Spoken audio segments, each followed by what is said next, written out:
बापा छुआ मोरे बाबा कैसा गारावा पुरैनी हाला दे बापा छुआ मोरे बाबा कैसा गारावा पुरैनी हाला दे बाबा छुआ मोरे बाबा कैसा गारावा हो पुरैनी हाला रे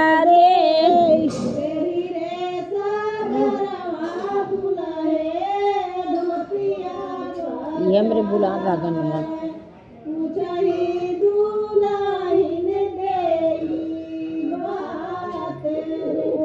चढ़ी दुल्हे माँ धोतिया पछारियो पूछही दुल्हिन दे बात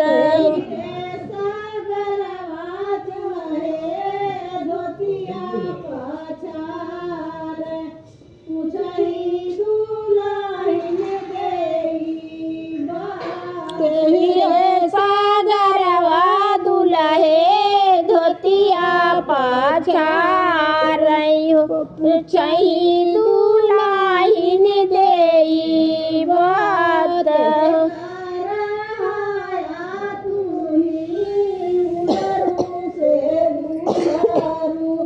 के करीबाइन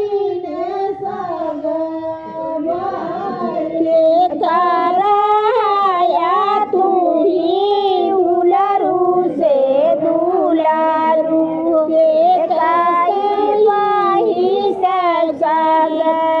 भाय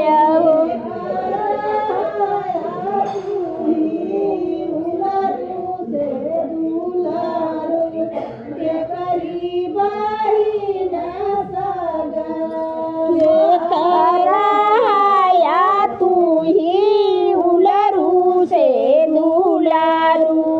के कहबाही न सग भाई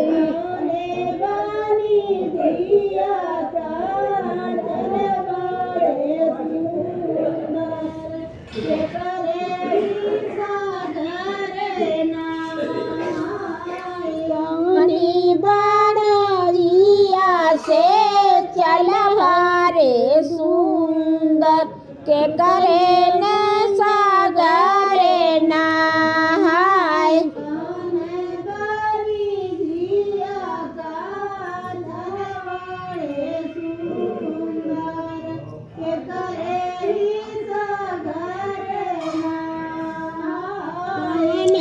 बानी जिया से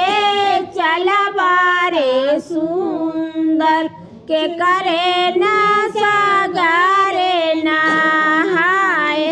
अपनी नैया के उलरू से बुलारू अपनी बहिन सागर अपनी मैया जी के उलरू से दुलारू अपनी बहिनिया सग भाई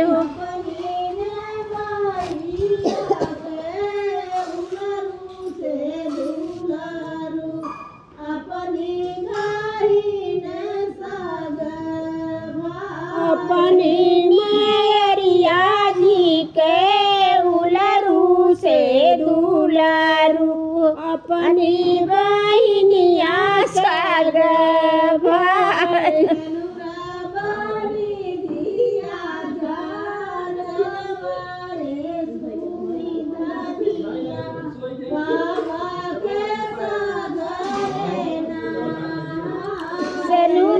बनिया चाले बारी धानिया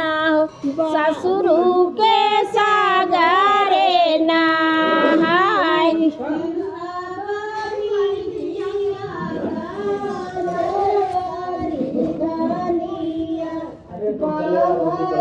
संकिम बाबा लिखा है।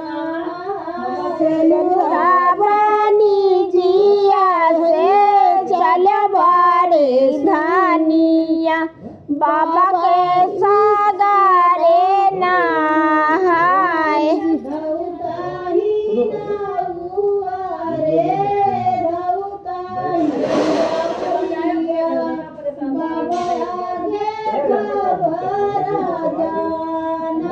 धौताही नहुआ रे धौताही बरिया बाबा आगे खबर जाना धौताही नहुआ रे धौताही बरिया बाबा आगे खबर जाना धौताही नहुआ रे धौताही बरिया बाबा